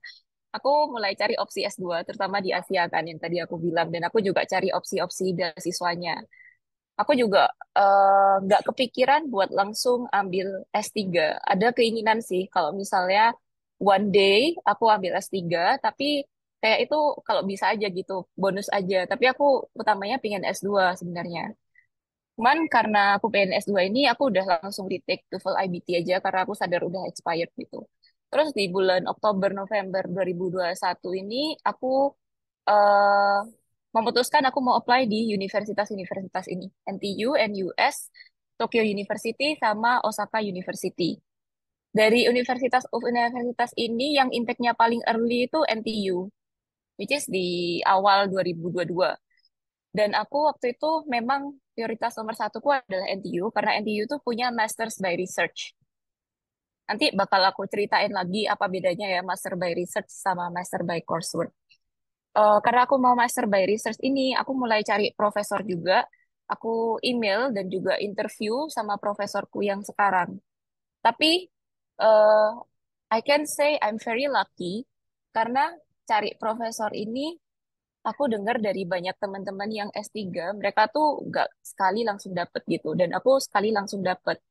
Tapi aku juga, gimana ya, bisa dibilang aku cari jalan gitu. Aku cari jalan gimana caranya supaya profesor ini itu notice aku. Jadi aku berusaha strategize lah. Instead of aku langsung nge-email mereka, aku cari tahu gimana caranya gitu. And cara paling mudah adalah melalui referral gitu. Tapi aku nggak tahu siapa-siapa gitu yang ngambil environmental engineering di NTU. Aku udah tahu aku mau ambil profesor siapa, tapi aku nggak tahu gimana caranya reach profesor ini. Sampai aku coba hubungi teman aku yang aku kenal dari YLI. Dia ambil civil engineering di NTU, dan civil engineering itu kan mungkin sama kayak di ITB ya. Di NTU juga civil engineering fakultasnya bareng sama environmental engineering. Terus aku tanya ke temen aku ini, terus temen aku ini ngenalin aku ke anak environmental engineering. Dan aku ngobrol-ngobrol sama orang ini, dan dia kayak akhirnya setuju mau apa ya emailin aku ke profesor yang aku mau itu. Jadi ya email biasa aja kayak mau kenalin teman dari Indonesia gini gini gini gini interested buat ambil master by research under this professor gitu. Terus CC ke aku. eh Setelah proses itu berusaha kayak dapet interview sama profesornya, aku juga sambil ngerjain research proposal. Jadi sebenarnya nggak wajib buat bikin research proposal, tapi kayak back again, aku kan pengen kasih impresi bagus ya. Aku pengen kayak dapat dapat impresi yang bagus. Karena mungkin CV aja nggak cukup gitu. So aku bikin research proposal dan waktu interview aku langsung bilang aja ke profesornya, aku udah bikin research proposal and I would like to present to you. Terus aku present ke dia bla bla bla. Ternyata profesornya seneng banget gitu, karena ternyata nggak banyak orang yang langsung bikin research proposal gitu. Dan dia bilang ke aku, kalau master by research concern dia adalah aku harus cari beasiswa, dan beasiswa di Singapura biasanya dari pemerintah kalau master is only 50%. Sedangkan kalau S3 itu bisa beasiswa 100% dan dapat stipend tunjangan hidup gitu. Sebenarnya waktu itu aku mikirnya kayak, oh ya nggak apa-apa sih 50% karena orang tua aku juga sudah setuju. Tapi terus profesornya juga bilang kalau master dapat beasiswa 50% dari government, kita tuh juga harus kerja 2 tahun di Singapura. Jadi kayak dinas gitulah. Jadi kalau dihitung 2 tahun master terus 2 tahun kerja, aku bakal spend 4 tahun di Singapura. Which is the same kalau S3 juga 4 tahun umumnya di Singapura. Karena pertimbangan itu, aku mulai mikir, mungkin better langsung S3 aja. Dan aku kayak discuss sama orang tua aku, mereka juga setuju hal yang sama. Karena ke depannya aku memang mau langsung balik Indo gitu. Aku nggak ada keinginan untuk bekerja di luar negeri. Jadi aku kayak mikir, oke, dan nggak apa-apa, aku langsung S3 aja. I took up the offer, tinggal aku harus submit dokumen-dokumennya dan aku harus GRE karena salah satu syaratnya itu harus GRE. Kalau untuk syarat-syarat lainnya, profesor itu juga nawarin aku S3 karena dia ngeliat kayak TOEFL aku cukup, GPA aku juga cukup. Terus di bulan Desember ini aku off dulu ngurusin karena fokus RP waktu itu very stressful. Januari Februari juga very stressful karena kerjain RP skripsi dan aku harus belajar untuk GRE. Dan jujur aja, aku waktu itu fail 1 kali GRE-nya, kayak nilainya tipis kurang karena aku kayak gak ada waktu untuk belajar. Sampai akhirnya aku kayak bilang gitu ke kelompok RP aku dan juga partner skripsi aku kayak, guys, aku tuh lagi apply gitu masuk NTU dan aku butuh GRE desperately, aku harus belajar, jadi ngebut dulu yuk gitu dalam 2 minggu ini gitu. Terus aku kayak belajar GRE mati-matian 2 minggu, I took it, dan puji Tuhan aku lolos. Setelah lulus GRE, waktu itu juga udah cukup yakin unofficially bakal keterima NTU, karena biasanya emang gitu sih, kalau misalnya profesornya udah oke, keterima tuh juga apa ya, udah pasti-pasti aja gitu. Kalau profesornya udah setuju dan secara administrasi kita udah oke. Masalah nextnya ya cuman ujian kompre aja yang berarti aku harus lulus di bulan Juli, karena aku start di NTU-nya bulan Agustus. Terus mungkin aku bakal jelasin nextnya why pursue postgraduate study in Singapore. Aku bakal jelasin kayak pertama kenapa postgrad dan kedua kenapa di Singapura. Jadi postgrad itu beda-beda ya. Ada, kalau tadi Brian udah jelasin kayak ada master by science, master by engineering. Aku bakal klasifikasiin master by coursework and master by research. Aku awalnya mau master by research karena as I said aku pengen skill di lab gitu. Aku nggak punya lab skill, aku pengen kembangin, makanya aku mau master by research. Dan master by research ini fokusnya back again memang lab skill gitu. Dan kadang orang bilang master by research ini tuh introduction to PhD gitu. Meanwhile kalau master by coursework ini tuh lebih apa ya, full coursework gitu. Dan biasanya tujuannya untuk obtain extra credibility on top of bachelor's degree, bisa learn deeper on certain subject. Dan aku juga tahu beberapa orang ambil master by coursework buat switch lane gitu sih, buat ganti career path-nya sedikit. Terus kalau PhD itu lebih ke in-depth learning, subjeknya very specific. Terus juga kalian belajar how to do research, continuation dari bachelor atau master study kalian topiknya. Dan kalian bakal learn to create heavy on research novelty. Terus tergantung program kalian, kalian juga bisa dapat pengalaman buat ngajar. Biasanya PhD juga diambil buat orang yang mau ngambil akademia, karirnya mau akademia, mau jadi dosen gitu. Kalau kenapa di Singapura, ya menurut aku ada alasan personal dan profesional. Secara personal, as I said, deket jadi gampang pulkannya. Terus culturally not too different from Indonesia, meskipun ya adalah bedanya sedikit-sedikit gitu. Terus aku juga appreciate the culture. Singapura itu bersih, rapi, negara yang pemerintahannya itu juga sangat tertata, everything is in order. Dan aku orangnya suka banget gitu sama sesuatu yang sangat tertata dan jelas gitu. Terus di Singapura banyak diaspora Indonesia, jadi easier to make friends, I'd say. Singapura juga very secure, high mobility, public transport is everywhere, kayak gampang kemana-mana. Secara profesional, kalian juga kalau ngambil kerjaan, mau kerja di Singapura, of course S2 di Singapura itu very beneficial karena ada juga gitu alumni teknik kimia yang S1-nya PKITB, terus dia S2 di NTU, terus akhirnya dia continue dapat job di Singapura. Terus selain itu Singapura juga high ranking university lah gitu. Network with people from different backgrounds. Terus Singapura juga a hub of global companies. Kalau aku sendiri juga, aku ngeliat Singapura secara environment bagus banget. Jadi cocok ke minat spesifik aku gitu. Mungkin ini sekedar overview aja sih univ-univ di Singapura. Biasanya kalau Tekim ya kita ngeliatnya NUS, NTU for engineering. Dan mereka dua ini bakal punya apa ya, punya subjek yang beda-beda. Kayak kita nggak bisa bilang mana yang lebih bagus meskipun US University rankingnya NUS lebih tinggi ya. Tapi kita juga harus ngelihat by subject dan juga by research. Kalau aku sendiri aku milih ambil di NTU buat water treatmentnya NTU bagus banget sih, labnya tuh bagus banget. Dan secara opsi finansial juga NTU punya beasiswa yang aku ikuti sekarang itu beasiswa dari pemerintahan dan dari NTU sendiri. Mungkin opsi lain LPDP, aku nggak tahu banyak tentang LPDP. Mungkin tadi udah dijelasin kalau point of view ngambil LPDP. Ini program yang aku ambil, IGP.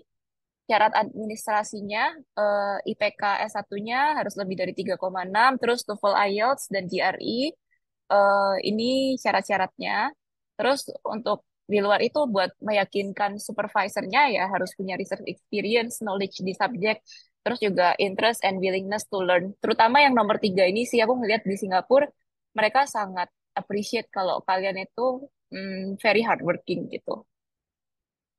Terus kalau secara programnya sendiri selama menjalani general requirement-nya harus maintain GPA 3,5 out of 5. Terus coursework-nya diselesaikan selama 2 tahun, harus pass qualifying examination. Terus ada GAP, which is kita ngajar. Aku sekarang juga lagi ngajar buat memenuhi ini. Antara ngajar atau bisa juga supervise anak S1 ngelakuin riset. Terus publish paper, ini sebenarnya tergantung profesor sih. Bisa 2, bisa 3, bisa 4, tergantung profesor ya. Kalau aku sendiri dikasih syarat 3.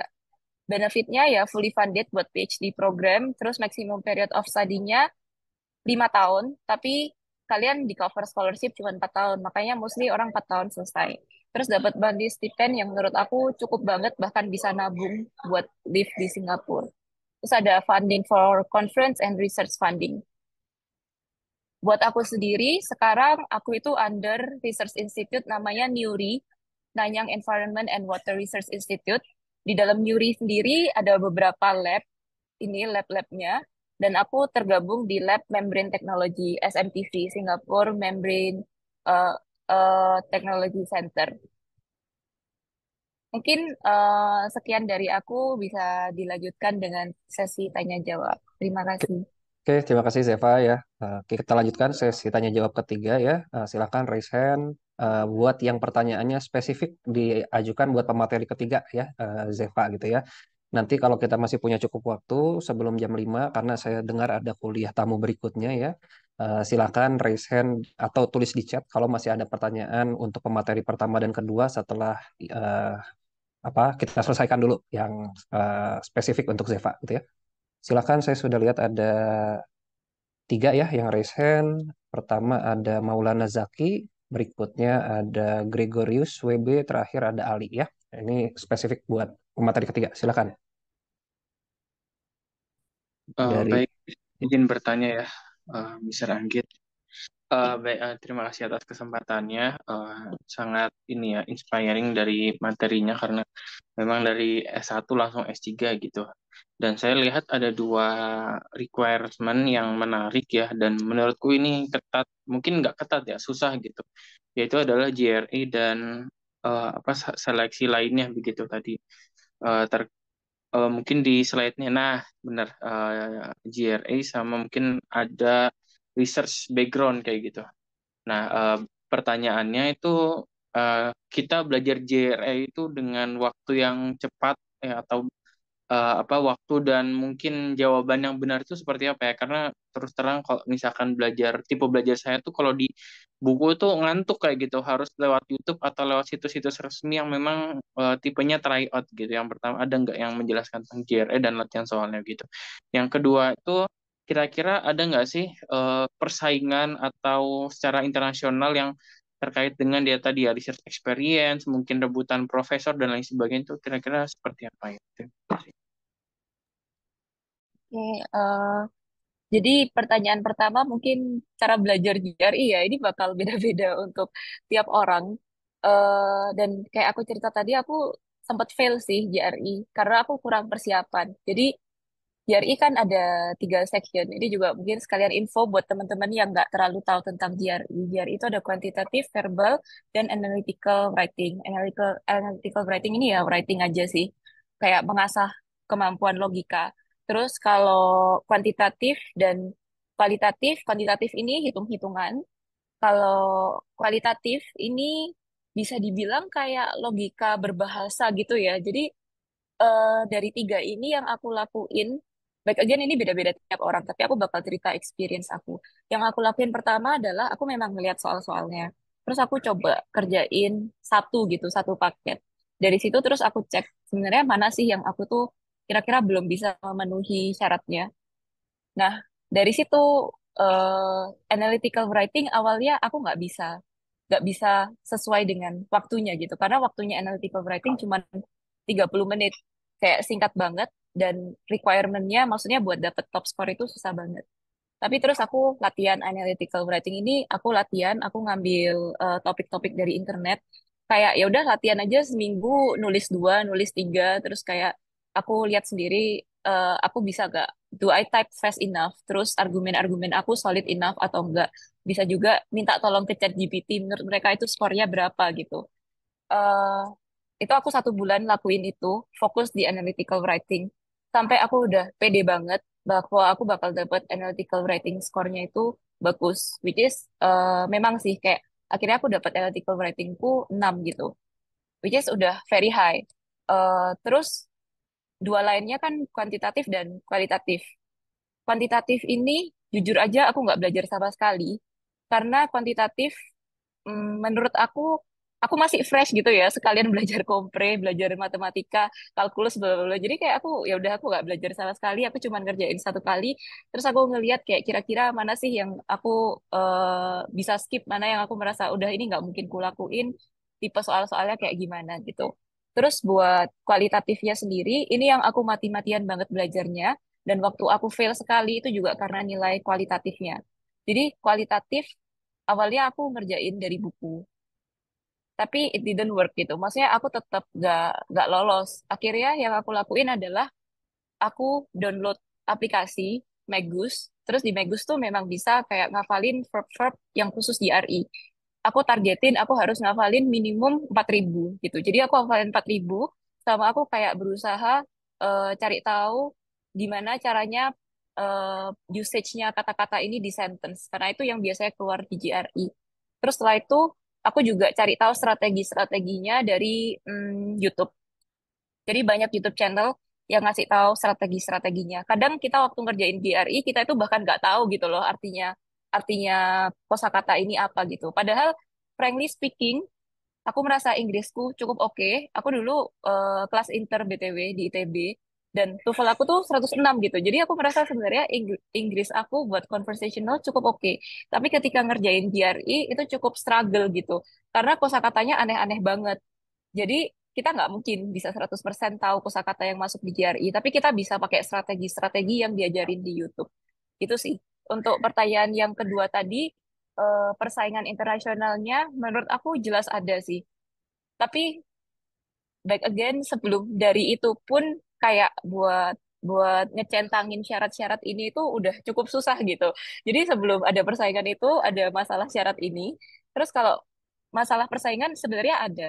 Tapi buat dapet di Singapura, jujur aja cukup mudah kalau kalian udah centang ini semua dan profesornya cocok dengan kalian. Kenapa? Karena aku jujur aja, yang ngambil S2 dan S3 di Singapura itu kebanyakan dari Cina, dari mainland Chinese. Dan Singapura itu pengen ningkatin diversity quota. Jadi bisa dibilang kita ini punya kuota diversitas gitu. Jadi lebih gampang lah buat buat masuk gitu. Nggak akan terlalu bersaing banget sama orang-orang dari negara-negara lain kayak gitu. Oke, terima kasih. Cukup jelas ya. Lanjut berikutnya. Silakan, Gregorius. Baik, selamat sore sebelumnya Kak Zeva. Terima kasih atas pemaparan materinya. Terima kasih atas kesempatannya Pak Anggit. Sebelumnya perkenalkan, saya Gregor Sugi, NIM 130.118. Dari sini saya izin bertanya sekarang. Kak Zeva ini kan berarti lulus atau fresh graduate dari S1 langsung step up ambil PhD filosofi dokter yang tanpa mengambil magister terlebih dahulu. Seperti yang kita tahu, S1 itu lebih ke aplikatif dan mungkin relatif lebih simpel. Lalu apabila ambil S2 itu fokus ke pencarian riset dari teori yang telah ada. Kemudian untuk S3 itu lebih ke mencari suatu inovasi yang baru, Kak, melakukan research yang baru. Nah, Azeva sebagai fresh graduate yang baru lulus dari S1 itu bagaimana menghadapi hal tersebut dan meyakinkan diri bahwa kakak bisa menjalani S3 tersebut tanpa harus mengambil S2 terlebih dahulu. Dan apa perbedaan signifikannya sih Kak selama studi filosofi dokter tersebut? Apakah ada tantangan perbedaan dengan S1 dan bagaimana cara kakak cepat beradaptasi dengan hal yang baru tersebut? Sekian sih pertanyaan saya. Terima kasih Kak. Oke, mungkin yang pertama gimana meyakinin diri eh mungkin lebih ke apa ya kayak aku awalnya juga nggak tahu gitu aku bisa langsung S3 dan aku nggak tahu aku qualified untuk langsung ambil S3 coba ya karena profesornya nawarin jadi kayak oh ternyata aku qualified gitu dan ya udah aja gitu sih karena aku qualified ya aku coba aja ambil gitu dan aku kebetulan juga merasa oh ini challenge sih buat aku karena apa ya menurut aku kita di hidup tuh harus level up terus lah gitu. Kalau misalnya kalian mengalami susahnya segini, terus setelah lulus susahnya segini terus segini terus, menurut aku kayak bosan sih, kayak gak akan terlalu berkembang gitu. Sedangkan kalau aku ngambil S3 ini, menurut aku leap susahnya itu lumayan gitu, kerasa banget dan ternyata beneran. eh jadi ini juga ngejawab pertanyaan selanjutnya. Apa tantangan terbesarnya? Pertama, waktu coursework sebenarnya nggak yang apa ya waktu coursework oke lah ada beberapa yang aku merasa bisa kayak ambil statistik yang level PhD itu masih oke. Terus ambil kayak tentang membrane teknologi itu juga masih oke. Tapi ada kelas-kelas yang menurut aku susah banget gitu. Ada kelas-kelas yang deep dive ke contohnya elektron mikroskopi kalau mungkin teman-teman di TK kan belajar MPA ya. Aku tuh waktu itu kayak apa sih SIM, PM, aku cuma tahu dari MPA dan aku nggak pernah nyentuh alatnya gitu. Tiba-tiba waktu kuliah belajar yang detail banget gitu. Belajar benar-benar kayak detail banget lah gitu. Terus juga harus pakai alatnya. Terus eh, aku ngambil mata kuliah juga beberapa ada yang susah banget. Itu salah satu tantangan terbesarnya sebenarnya bukan susah ya, karena kita udah biasa lah ketemu matkul susah di Tekim ITB. Tapi nggak ada temennya sih gitu. Kayak orang-orang tuh yang bisa diajak diskusi itu dikit gitu. Nggak apa ya, karena kalian mungkin karena aku nyemplung baru gitu. Nggak terlalu punya banyak temen. Mungkin ada beberapa, tapi nggak kayak waktu di TK ITB. Kalian waktu di TK ITB pasti kan kayak ya jujur aja lah ada prosol satu. Terus juga ada teman-teman yang bisa ditanyain gitu. Kayak bisa belajar bareng. Sedangkan waktu S3 ini kayak nggak bisa gitu. Mau nanya siapa, nggak ada. Tapi itu esensinya S3. Kalian tuh harus jadi super mandiri. Kalian itu belajar untuk belajar. Kalian belajar untuk riset dan kalian belajar untuk belajar gitu. Harus cari tahu sendiri, ngutak-ngatik sendiri sampai ketemu sesuatu. Dan tantangan lainnya menurut aku juga secara lab sih. Karena as I said, aku nggak punya pengalaman lab sebelumnya. Waktu aku pertama nyampe, aku di-assign mentor. Tapi nggak lama, 2 tahun kemudian, 2 bulan kemudian, mentor ini keluar kembali karena dia mau balik ke Cina dan mau jadi dosen di sana. Jadi aku nggak punya mentor. Yang aku lakuin ya, kayak aku nggak ngerti gitu loh. Maksudnya bahkan cara yang proper buat dispose pakai apa sih? Pakai pipet gitu, bukan pipet biasa ya, pipet yang harus diputer-puter, yang gimana macam-macam. Yang aku tuh nggak pernah ketemu gitu waktu di ITB. Aku tuh nggak tahu gitu loh propernya itu gimana supaya sangat teliti, which is penting lah kalau riset gitu, harus precise kan numbernya. Kalau kalian deal sama chemicals, itu aku akhirnya kayak ya nonton YouTube. Terus kadang aku juga kayak lucu gitu ngeliatin orang lain gitu di lab, kayak aku berdiri ngeliatin orang lain, ngeliat mereka gimana sih caranya. Kadang aku juga langsung nanya aja gitu. Dan lumayan salah satu yang nggak banyak orang bilang dan aku cukup shock adalah ketika kalian ngambil S3 yang very orientasinya itu sangat lab ya. Aku tuh secara fisik lumayan kagok sih. Padahal aku aktif olahraga. Tapi secara fisik aku kagok banget. Karena bayangin kayak dari pagi kalian berdiri mondar-mandir karena riset aku berhubungan sama water treatment, ngangkatin air 1 kilo, 2 kilo ke sana kemari itu lumayan lumayan apa ya, lumayan kerasa lah gitu, lumayan kerasa jomponya gitu. Jadi itu sih tantangannya. Oke, terima kasih. Mungkin karena waktu saya batasi ya, 2 pertanyaan lagi ya. Pertama Ali dan berikutnya adalah Enrico di kolom chat ya. Silakan Ali langsung. Kalau masih ada pertanyaan lain, saya tuliskan itu silakan di chat aja gitu ya, biar bisa dijawab di kesempatan lain. Silakan Ali. Baik, baik Pak, terima kasih Pak Anji. Tempatnya dan terima kasih Kak Deva atas sharingnya. Perkenalkan Kak, nama saya Ali Bahatang Umar, NIM 130210006, izin bertanya Kak. Tadi sebenarnya cukup miss terkait dari kakak tadi ngejelasin tentang mencari profesor ya, tadi kan nyebutin tentang referral ya, tadi itu referral tuh maksudnya kayak mana dan gimana sih rekomendasi dan sarannya buat kami gitu ya, anak 21 gitu. Dan yang kedua adalah selain dari yang kakak jelasin di PPT gitu, apa aja sih bagian-bagian yang perlu disiapkan gitu biar dari anak-anak yang ingin lanjut setelah S1 gitu bisa cukup qualified agar bisa postgraduate hingga PhD. Mungkin itu aja. Terima kasih sekali Pak.